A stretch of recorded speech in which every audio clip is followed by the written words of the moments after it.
Let's take a look at English Language Paper 1. Here's a specimen exam paper. It's very important that we just read it through steadily, but you only get an hour and 45 minutes. And when they give you one of those big essays, they're expecting about 4 sides of A4 that you have to produce in about, well, half this time, 50 minutes, say. So this is a big deal. You've got to prepare and plan. So that's what we're trying to do now, is to get into that process. But what I want to do now is to show how very, very straightforward the first part of the paper 1 is. Okay, so for this paper, you will have source A printed within the question paper. We'll see that on the next page. Answer all questions. Use black ink. Fill in the boxes in this page. You must answer the questions in the space provided. The reason they tell you that is because, and I've seen this, loads of people don't put notes or write all over the place. And as an examiner, you are not to mark those things. We can be as generous as we like, but the rules are quite straightforward, so follow them. All right, do all rough work in this book, so there is extra paper there. Cross through any work you do not want to be marked. You must refer to the inset booklet, provided that doesn't apply here. You must not use a dictionary. The marks are shown in brackets. The maximum mark for this paper is 80. There are 40 marks of section A, 40 marks of section B. You're reminded of the need for good English and clear presentation in your answers. You will be assessed on the quality of your reading in section A. That's what we're doing now, the comprehension section. You'll be assessed on the quality of your writing in section B. We're just going to glance at that, but not particularly address it in this session. You're advised to spend about 15 minutes reading through the source and all 5 questions you have to answer. You should make sure you leave sufficient time to check your answers. Okay, source A. And it's important to look very closely. Shall I make that a bit bigger? Very closely at the questions that are coming your way. So for the purpose of this specimen paper, the extract from Jamaica Inn has been reproduced within the paper for copyright reasons. Blah, blah, blah, blah. This extract is from the opening of a novel by Daphne du Maurier, although written in 1936. It's set in the past. In this section, a coach and horses with its passengers is making its way through Cornwall to Jamaica Inn. Section begins, Jamaica Inn. So you're told 3 times. You don't know anything else about it, but you're told 3 times what the title of this novel is, Jamaica Inn. Then you're given a historical reference point, and it's written in 1936, but it's set in the past. We don't know when the past is, but we're told it's a time when they had stagecoaches. So you can make the assumption that it's something like 1836. It's written in 1936. It's talking about 1836. So we are looking back 200 years. So we're going to have to imagine a stagecoach. Imagine what a stagecoach journey was like. Okay. And it's making its way through Cornwall. Maybe you don't know that part of the world, but it's still quite rural. Some high hills, proximity to the sea, and then a certain kind of weather, which is going to be big in this section. Right then, I'm not going to read it all the way through, but you can do that. But what I'm going to do is allow you to scan it as I scan with you. One trick of doing this that's really, really helpful is to think of one word that expresses each paragraph, because that tells you what the structure of the story is about. Okay, so let's scan together, and I'll leave you to stop the tape and read it in your own time. Okay. Cold grey day in late November, weather, leather, seats felt damp, crack in the roof, drips of rain, smudging the leather, dark blue stain on the leather seat. Okay, so my first word is weather. This is all about the weather. It's grim, it's cold, it's horrible. All right. Okay, and that's probably paragraph 2 as well. The wind. No, now we've moved on to, what's the second word? Coach, the coach. So we start off with the weather, and now we're panning into the coach, rocking between the high wheels like a drunken man. Personification. Okay, next paragraph. The driver. Okay, the next paragraph, the word is the driver. Driver, what's he like? He is bent double in his seat, trying to gain shelter from his shoulders, still reminding us of the weather. Now we're on to the effects of the weather. While the dispirited horses plodded sullenly. So we start off with the driver, and now we're talking about the horses. Okay, they're fed up. Okay, bit of assonance there. Swung between the numb, swung between the numb fingers. Do you notice what I'm doing? I'm scanning through. I'm not reading it very closely. I'm getting the gist of it. And on the way, I'm just picking out little linguistic features. There's lots more, but I'm just scanning, looking very quickly. Okay, on to the next bit. The wheels of the coach creaked and groaned. Another personification. The wheels groaned. They sank into the ruts. Okay, and whatever view there may have been was obscured. So the next paragraph is about the view from inside. So we can guess what's happening here. You're going in concentric circles. You start with the weather, then you go to the coach within the weather, then the effect of the weather on the coach, on the driver, on the horses, and now the view from inside. Okay, here we go. And we're going inside now. The few passengers huddled together for warmth. Okay, one guy keeps complaining, rises up, lets the window down, thrusts his head up, shouts up to the driver, and then the driver doesn't hear him. So that's telling you about, they're bringing you into the passengers, and one guy's behaving rudely and selfishly. He opens the window to yell at the driver. The driver can't even hear him. So I'm going to start to call this passengers, and this is passenger 1, rude man, selfish man. Okay, and now we're on to passenger number 2. Okay, his nearest neighbor, a jovial, red-faced woman in a cloak, sighed heavily in sympathy. In sympathy what? Oh yeah, with the man, and with a wink to anyone who might be looking, recognizing that this man is rude and offensive. She remarks for the 20th time, it was the dirtiest night she'd ever remembered.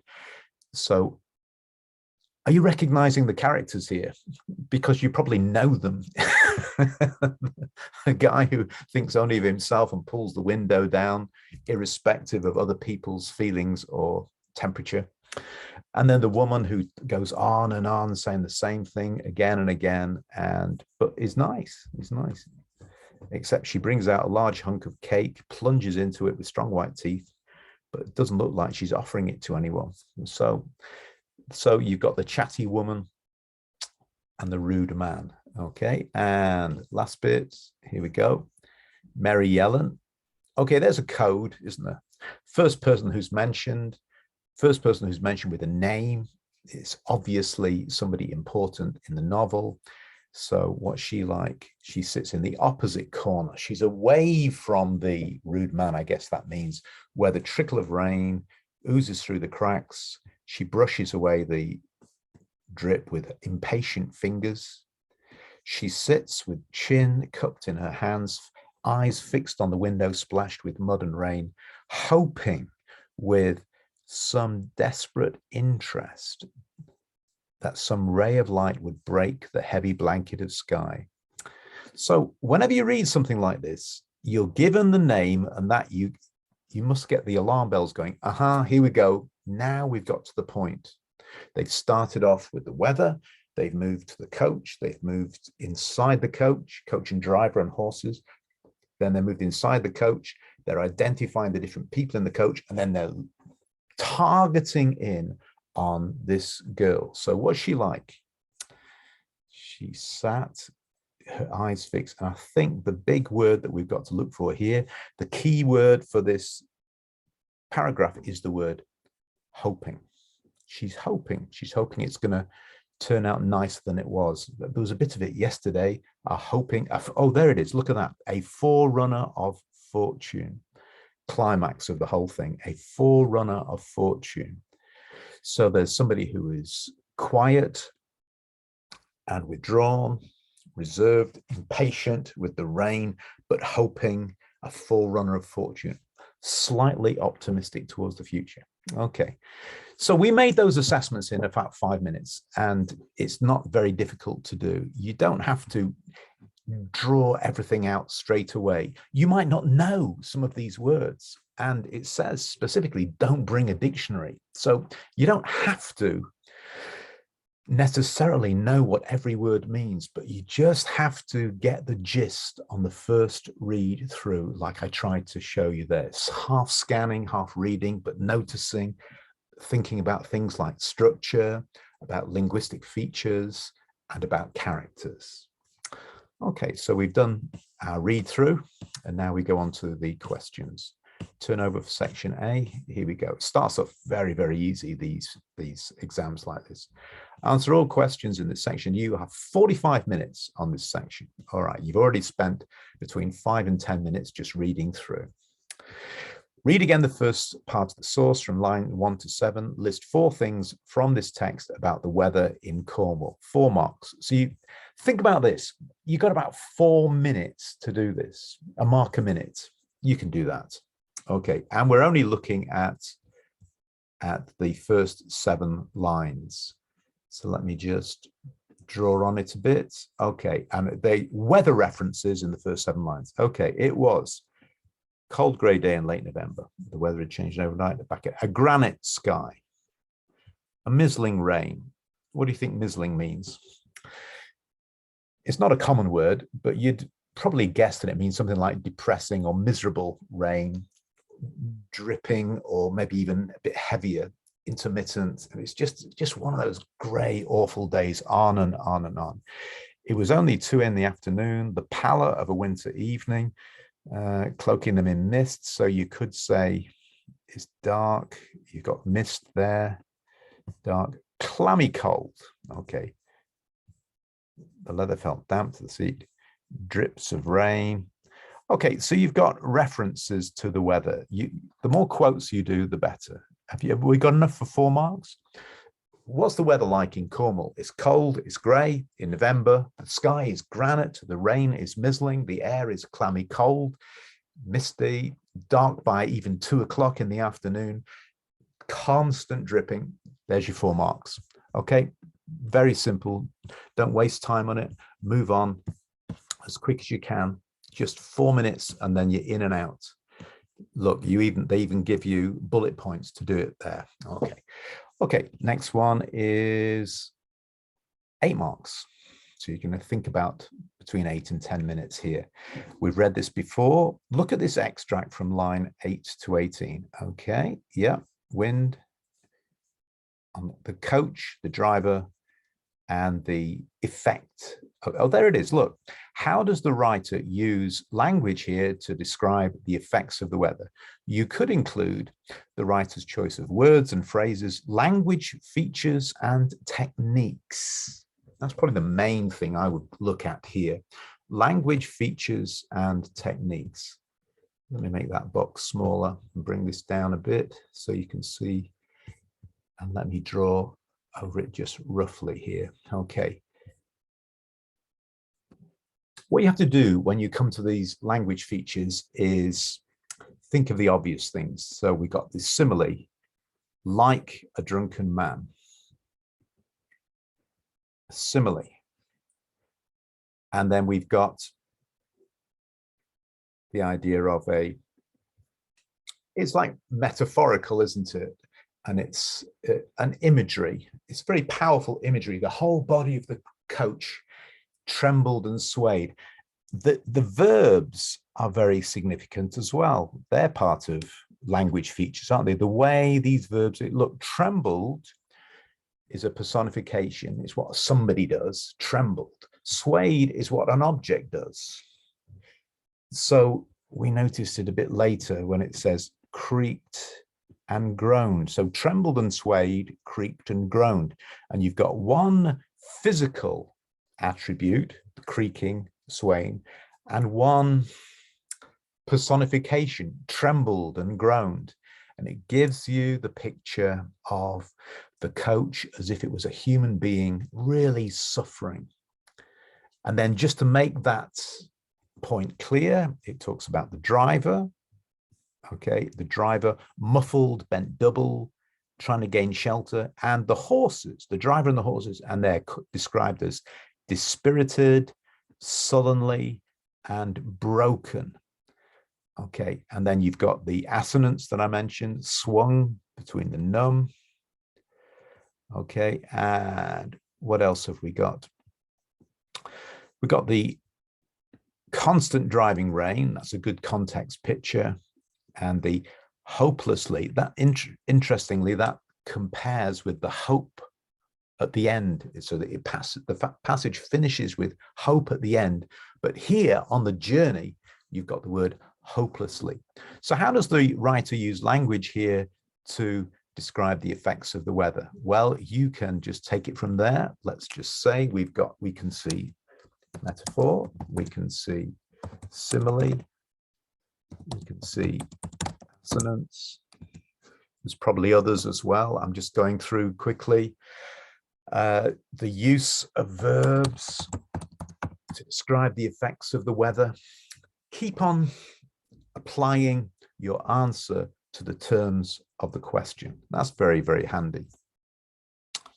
Okay, let me just clear all that stuff away. Move on down, and we probably got our 8 marks. The way they do an 8-mark marking system is loosely like this. If you've no idea, you just sort of waffle about for a few lines, then you'll get between 1 and 3. We want to mark you. If you get some of those points, you say, oh, I can see a simile, I can see a metaphor, I can see some assonance. Oh, look at the way the verbs are used. Then you're going to get between 4 and 6. And if you get all the bits, but then analyze why they're being used, you get between 6 and 8. So it's like a first, second, and third class answer that you mark that you're going to get. So you're moving on from don't really know to you know, but you don't know why, to you know and you know why. Why are they talking about the coach as if it's a human being? Well, because it's part of the whole thing, the journey. The journey is maybe hopeless, but maybe hopeful. And right at the key of this is the hero. Maybe her journey is hopeless, but maybe it's hopeful.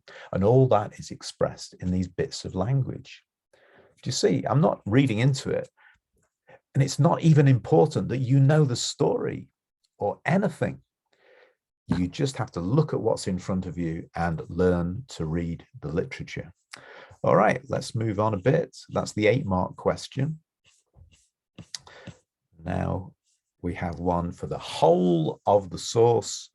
The text is from the opening of a novel. Okay, how has the writer structured, right? This is the structure question. How has the writer structured the text to interest you as a reader? You could write about what the writer focuses your attention on at the beginning, how and why the writer changes this focus as the source develops, any other structural features that interest you. Okay, 8 marks, 8 minutes. Think about it. We've already done this. We'll say, what's the opening bit about? It's what about weather. Okay, so how does that interest you? Well, because we all experience weather, so we know what it's like if something is awful and wet, and you've got to be out in it. You've got to go on a journey in the middle of this awful weather when you'd just far rather stay inside and watch TV. So it's something that we can identify with. So how has the writer structured the text to interest you? by finding common ground. So we start off with a wide context about weather. We're taken into something which is a stagecoach journey. Now, this isn't common ground. This isn't something that 99 people out of 100, maybe more, would have experienced ever. And so the writer has to work harder to maintain your interest. How do you do that? Where's the common ground now? Well, the common ground is in people, because we are still the same kind of people as we were 200 years ago. There's still rude people today, and there's still very talkative people, and there's still people who are bearing up under the circumstances, like the driver huddled under his shoulders, or the horses, or the girl bearing up under the, determined, brushing off the rain, going to see it through whatever the crisis is that's presenting itself to her life. So do you see how you could pick up your 8 marks here? Okay, so you are going to just be loosely talking about, let's see, weather, effects of weather. Okay, and then inside the coach, and then passengers, oops, and then Mary. It is like concentric circles. If you think of this like it's being filmed, you start off in the sky, you're looking at the weather, maybe a crack of lightning, and then the camera zooms down and looks at the coach threading its way maybe through a mountain pass and trees dripping and torrential rain coming down. And then the camera picks up the driver like this, and then the horses plodding through. And then the camera pulls back and you see a window wound down. You see an angry face popping out. And then the camera moves inside the coach and the window is shoved up.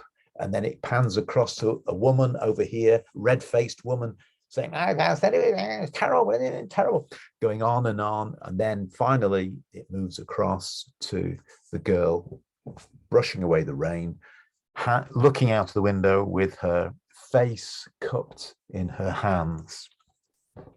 And then the note of cautious optimism. What's going to happen next? That is the structure of what you've just looked at. That's it. You've done it. So all you have to do is to say, why is the writer doing this? Why is she doing this? Why is she following this progress? Well, it's to sustain interest.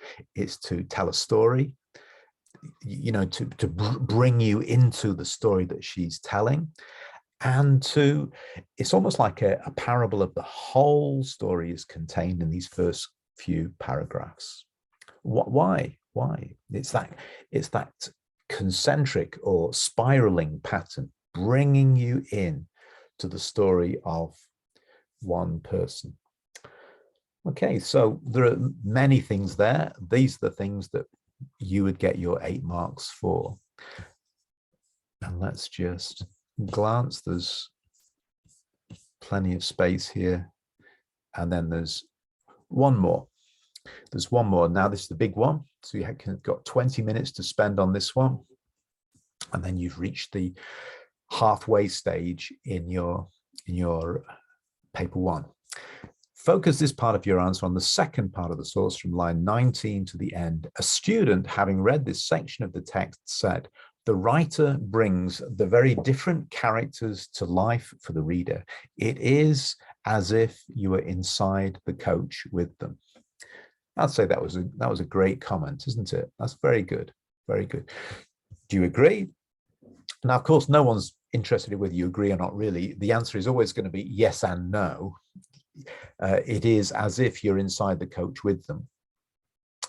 Yes, to the extent that we all know people like that. No, to the extent that, well, I don't know really what a coach journey is, a stagecoach journey is like. I've never been on one, you know, so maybe that's not the point. The point here is to identify this as a character question. and it says it twice. The writer brings the different characters to life, and then write about your own impressions of the characters. So this is a character question. Who are the characters in this section of the book? All right, so we know that there are the driver is not really mentioned so much. He's mentioned in terms of the coach and horses. He's on the outside. So you might spend a moment with the driver, but not really. So the focus of your 20 marks, so this has got to be like a substantial paragraph on each character. So you might introduce with the driver, but really you're going to be stuck with 3 people. You're going to be stuck with the man who opened the window, the woman who said for the 20th time, and the girl who brushed the drips away from her shoulder. So you've got to identify 3 characters and talk about them. So write about your own impressions. And you think that is a key word, isn't it? Impressions. That means to an extent, this is up to you and what you think and how you relate to it personally and subjectively. What's your impressions of these characters? Evaluate how the writer has created these impressions. Well, you create impressions with the words, with metaphor and simile, with verbs and adjectives. You construct sentences that paint a picture. What is the picture? Support your opinions. So impressions are opinions. So my opinion might be different from yours. Okay, so remember that when we're doing this bit in any of these assignments. Support your opinions with references to the text. 20 marks. So rather than do it, I'm just going to take you back to the text and make 1 or 2 assessments as we go through, and then we're looking at a couple of sides here of writing. Okay, so as I said, I'm going to leave the driver to one side. I'm not sure that he's just part of the engine, you might say. Okay, and you're not really told very much about him anyway, except that he is just doing what he has to do. But what you are told is how somebody responds to him doing what he has to do. And so here's the first one. So character number 1 is described as one old fellow. One old fellow. You could quote that. And then what's he like? A constant complaint. And it's an alliteration, which is a way of bringing something into your mind, a constant complaint. And so that is his first character note. Well, the first description is he's old, but the character note is he is always complaining. So you could quote that, a constant complaint, and he's always complaining. Okay, anything else? Yes, he rose from his seat in a fury. So you can quote that. And what does that mean? Well, he was just short-tempered, bad-tempered. And then it says, fumbling with the window sash. The fumbling might mean that the window is hard to undo, but it could mean that because he's old and because he's angry, he just can't concentrate on what he's doing. Oh, just get this thing up. Okay, so that could be part of his character note, in my opinion. He let down the window with his crash, which means, again, he's clumsy, brings a shower of rain upon himself and his fellow passengers, thrust his head out, shouted up. So this is the bit where I said he's just wants to hear the sound of his own voice, self-important, self-centered. He brings a shower of rain upon himself and his fellow passengers. So he is selfish. I mean, he's his own worst enemy. He's getting colder and wetter than anybody else. But why are you doing this? Why are you doing this? He shouts up, he curses in a high, petulant voice for a rogue and a murderer. So he's calling the driver a rogue and a murderer, okay, which is, not helpful. We'll all be dead before we reach Bodmin. If you drive so fast, they had no breath left in their bodies as it was, and he for one would never travel by coach again. So there you go. So you could think easily, can't you, about 5 or 6 things to say about it. Could you write for half a page about this guy? I think I could. Okay, he's old, he's clumsy, he's selfish, he's short-tempered, he keeps up a constant complaint. I wouldn't want to sit with this guy, right? Neither would you. Maybe you are that person. Okay, he's shouting. And then it says one more thing, really interesting thing in the next passage. It says, whether the driver heard him or not was uncertain. It seemed more likely that the stream of reproaches was carried away in the wind, for the old fellow, that same passage, same phrase again, one old fellow, the old fellow, after waiting a moment, presumably for the driver to answer, I said, I'm never traveling by this coach again. Driver doesn't even hear him. Having thoroughly chilled the interior of the coach, settling himself once more in his corner, wrapped his blanket on his knees and muttered in his beard. So he's not very intelligent either, is he? All right. So let's leave it at that. That's number one. That's number one. That's maybe half a side you're writing on the different points. Quote as much as you like. But make sure that you're not just quoting, you're explaining what and why you're quoting it. Okay, number two, his nearest neighbor. Now we have less information about her. We have some description, and you have to draw analysis from the description. Okay, what is it? Sitting next to him, it says she's jovial. Jovial, that means happy, jolly. Nice, maybe. Red-faced. Okay. This doesn't mean so much, but maybe it's an indicator of being a little bit lower class than the first guy. It's very unsure. So you wouldn't want to push it too much, but it means a working woman, somebody who works outside, maybe, things like that, or somebody who's a bit rough and ready. So we're saying these things cautiously because you don't want to say too much, just what you can quote and verify. And then, very interesting, she sighs heavily in sympathy. And you say, in sympathy with who? Well, obviously, with the old man shouting at the driver. So she's going, yeah, that's right. You tell him, love, you tell him. And then, and with a wink to anyone who might be looking, and a jerk of her head towards the old man. So now she's in sympathy, not with the old man, but with everybody else who has to put up with his tirade of complaints and the cold, wet weather that he's allowed into the coach.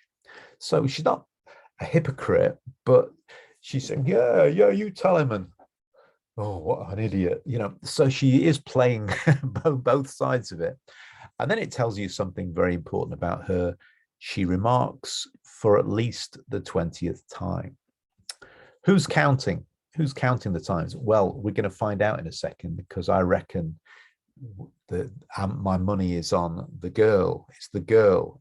And we're going to be led more into the girl's perspective of what's going on. And I think already we're seeing her view of the man shouting and the woman talking and talking and talking. Okay, and we've got some local references. It was proper old weather, so that, I don't know, but I'm going to guess that's identifying her as a local Cornish woman, a lower class Cornish woman, proper old weather, and no mistaking it for summer this time. And burrowing into the depths of a large basket, she brought out a great hunk of cake and plunged into it with strong white teeth. Well, that's interesting, isn't it? Strong white teeth. So what could you write about this woman? She looks red-faced, healthy, vigorous, strong, and kind enough. Jovial means kind enough. And she's just rolling her eyes at the man and smiling at everybody else. She'd be all right in the coach, wouldn't she? Except that she talks so much. All right. Could you talk about her for half an hour? For half a page? Okay, last one. and then we'll finish. Okay, and now we've just got a much slighter bit of writing to work with. Mary Yellen, named, obviously important in the story, maybe even the heroine. We don't know yet, but it's the most significant mention so far. The opposite corner, all we're told about her is she brushes it away with impatient fingers. So you might think that she's, why is she brushing it away? It could be that she's of a upper class slightly than the other two, that maybe she doesn't want rain on her posh clothes. It's possible. It's just possible. And then you've got just a few little bits. She sat with her chin cupped in her hands. I would say that showed that she was younger than the others, maybe very young, a bit dreamy, a bit more introvert, looking out of the window instead of railing at the driver or talking to the passengers. Maybe she's a bit reserved. You have to get an opinion. And I realize you might think that my opinion is a bit sketchy and drawn from not very much information, but it's an opinion. And you have to write about this for half a side. So you're kind of going to make something up, but make it up on something that you can quote from here. Her eyes fixed on the window. Why she got her eyes fixed on the window? Oh, because she's hoping for a bit of blue sky. She's hoping the weather will break. And remember, this is like a parable. It's a metaphor for a journey which has been described as hopeless for the horses. Whatever view there might have been in the countryside was hopelessly obscured, right in there in the middle, hopelessly. And here at the end, she's hoping. She's hoping. So I would characterize Mary as much younger than the others, based on the chin cupped in her hands. Optimistic, not depressed by the circumstances like the old man, not ready to talk about it to everybody like the red-faced woman, but slightly more introverted, slightly more, maybe a little bit more upper class, quietly optimistic, and small and determined. That's the kind of heroic woman type or young girl type, I think. Rough guess. I don't know. I don't know, but I'm trying to make an assessment based on the bits of information that are in front of me. And I'd like to finish with that bit there, which I think is probably a key, a forerunner of fortune. And that at the end of a very depressing introduction, it's like a little lift up, like a sudden kind of maybe not, depressed, maybe the sun comes out tomorrow, it's a little note of hope. Maybe it's like that. Okay, well, we're going to stop at that point because that's the end of section A. There we go. We've reached the end of section A, the 20 mark one. See all that paper you've got to use up. 3.5 sides, 4.5 sides. Wow. Okay. The next section is section B, and this is where they show you a picture of, I suppose the connection is somebody traveling in a coach, a modern day coach, a railway coach, and obscured by terrible and extreme weather.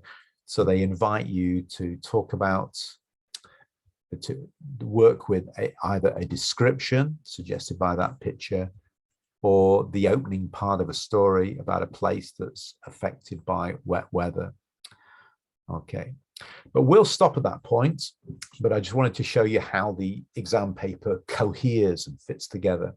So you think of the things that we've learned about structure, about character impressions, about language features, about simple comprehension. Can you read and identify the bits that are in the passage? And we've looked at the first 45 minutes of the 1 hour 45 minutes of exam, and you'll see how straightforward it is. Okay, so we'll leave it at that point. Thank you for your attention, and I'll see you in the next session.